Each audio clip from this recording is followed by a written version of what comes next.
لوگوں کو قرآن اور سنت کی تعلیم دینا یہ بھی نبیوں کا کام ہے۔ اللہ تعالیٰ نے قرآن مجید میں نبیوں کے 3 کام بتائے ہیں۔ سب سے پہلا کام دعوت، یتلو علیہم آیاتہ، آیات قرآنیہ کے ذریعے سے وہ لوگوں کو دعوت دیتے ہیں۔ اور دوسرا کام وَيُزَكِّيهِمْ وَيُعَلِّمُهُمْ، نبیوں کا 3 کام بتائے۔ ایک کام دعوت، یہ تو واضح ہے، اور ایک کام تعلیم، یعنی لوگوں کو قرآن اور سنت کی تعلیم دینا، علوم دینیہ کی تعلیم دینا، یہ علماء کرام کر رہے ہیں، یہ مدارس میں ہو رہا ہے۔ اور نبی کا تیسرا کام یہ ہوتا ہے کہ ہر انسان کے اندر کچھ کوتاہیاں، کچھ کمیاں، کچھ نقائص، کچھ عیوب، کچھ برائیاں ہوتی ہیں۔ نبی کا کام یہ ہوتا ہے کہ وہ ان کوتاہیوں کو دور کرتا ہے، اس کا تزکیہ کرتا ہے۔ یہ بھی نبی کا کام ہے، تزکیہ یہ نبیوں کا کام ہے۔ تو یہ تینوں کام ہمارے نبی نے کیے۔ دعوت جس طرح دی آپ سنتے رہتے ہیں، علم دین جو ہمارے نبی نے پڑھایا تو اس کا طریقہ یہ نہیں تھا جو مروجہ ہے، مدرسے، اس میں داخلہ، اس میں 8 سال 9 سال، ایسے نہیں تھا۔ ایک سادہ سا نظام تھا جس کے مطابق علم دین پڑھایا جاتا تھا۔ اور تزکیے کا نظام کیا تھا؟ تزکیے کا نظام یہ تھا کہ حضور اکرم صلی اللہ علیہ وسلم کی صحبت میں جب حضرات صحابہ حاضر ہوتے تھے تو آپ علیہ السلام کی صحبت ہی سے ان کے اندر کی ساری برائیاں ختم ہو جاتی تھیں۔ آپ کی صحبت میں اتنی تاثیر تھی کہ ایک نظر آپ پر پڑنے سے انسان کے اندر کے سارے امراض دور ہو جاتے تھے۔ تو تزکیے کے لیے کوئی مستقل الگ نظام، کوئی سسٹم نہیں تھا، آپ کی صحبت ہی تزکیے کا باعث تھی۔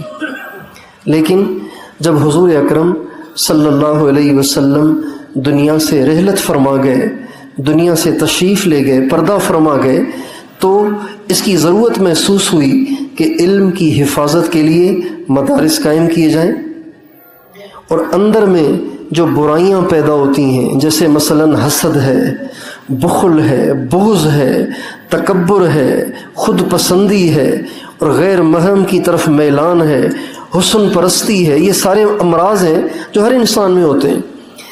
ان سے پاکیزگی کے لیے اس زمانے کے مقبول اہل اللہ جو تابعین میں سے تھے، ان پر اللہ تعالیٰ نے یہ نظام کھولا کہ تصوف کے ذریعے سے انسانوں کا تزکیہ کیا جائے، ان کو اپنی خانقاہوں میں رکھ کر، ان کو اذکار کروا کر، ان کو اللہ کا نام، ان سے اللہ کا نام کہلوا کر، ان کو کلمے کی تلقین کر کے، ان کو مراقبے بتا کر ان کے اندر کا تزکیہ کیا جائے۔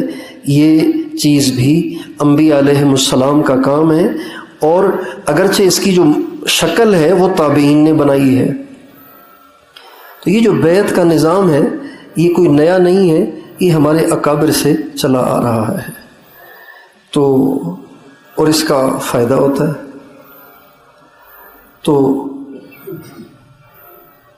اس کی ضرورت کو سمجھنے کے لیے اتنا ہی کافی ہے کہ ہمارے جتنے اکابر گزرے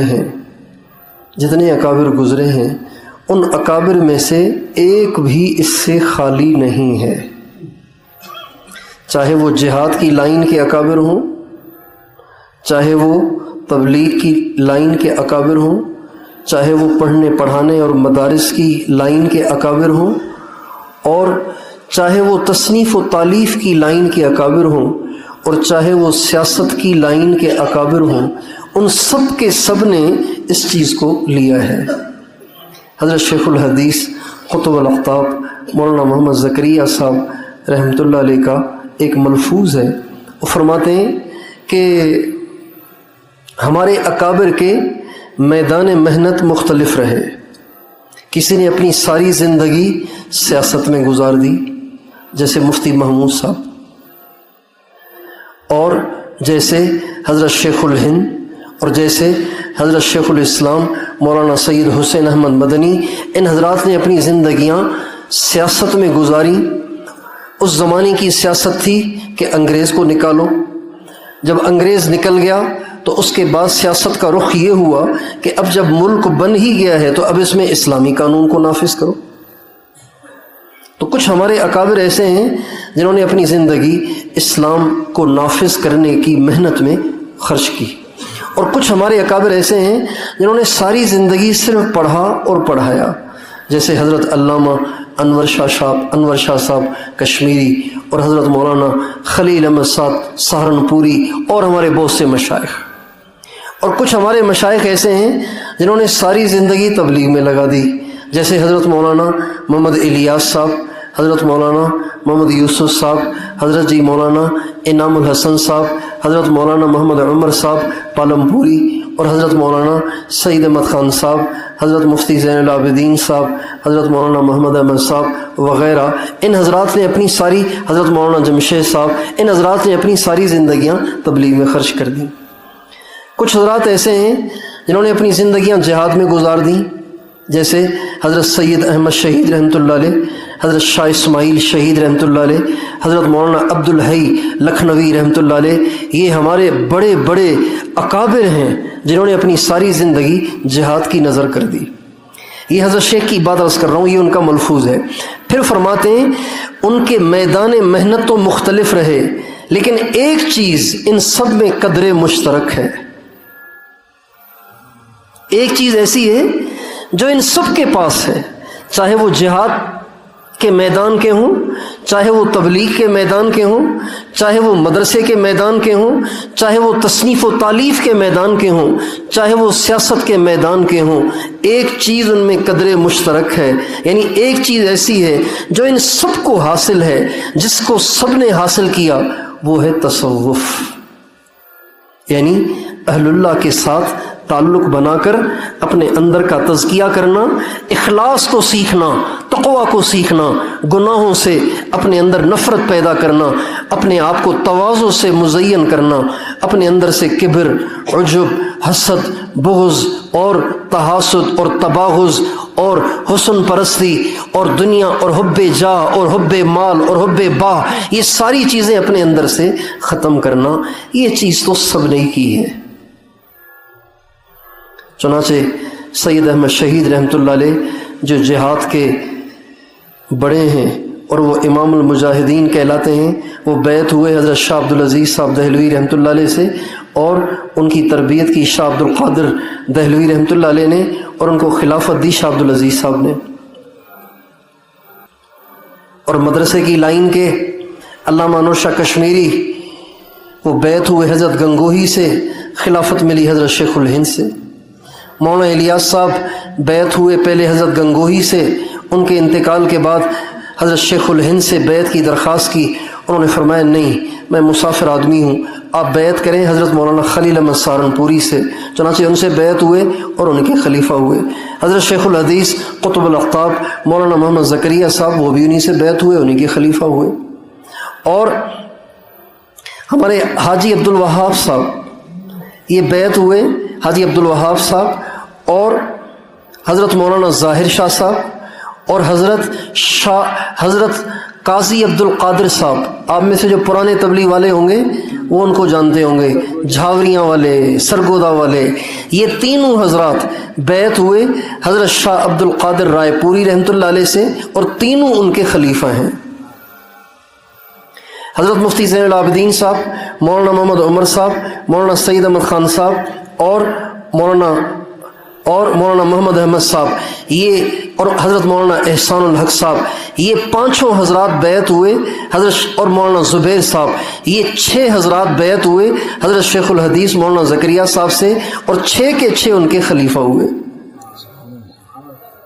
حضرت شیخ الحدیث مولانا زکریا صاحب کے. تو یہ ایسا ایک ایک ایسی چیز ہے کہ جس سے ہمارے اکابر میں سے کوئی خالی نہیں ہے۔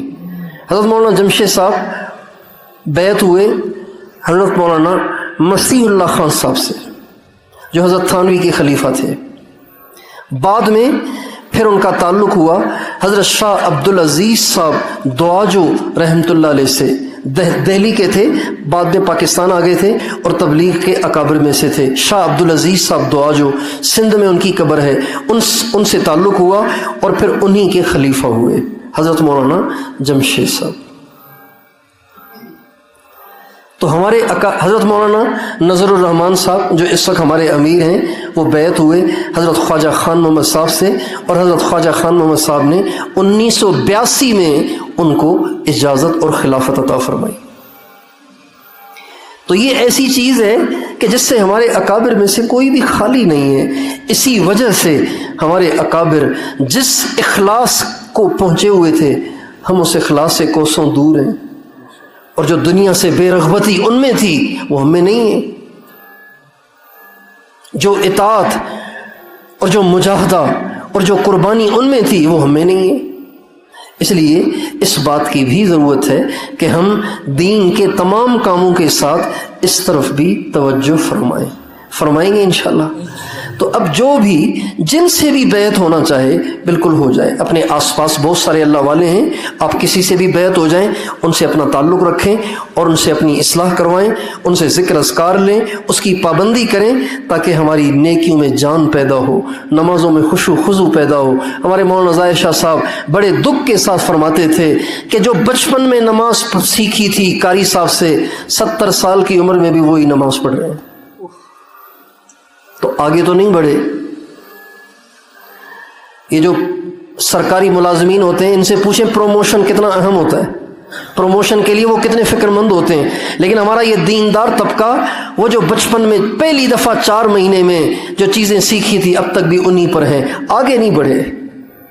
اس لیے اس کی بھی ضرورت ہے۔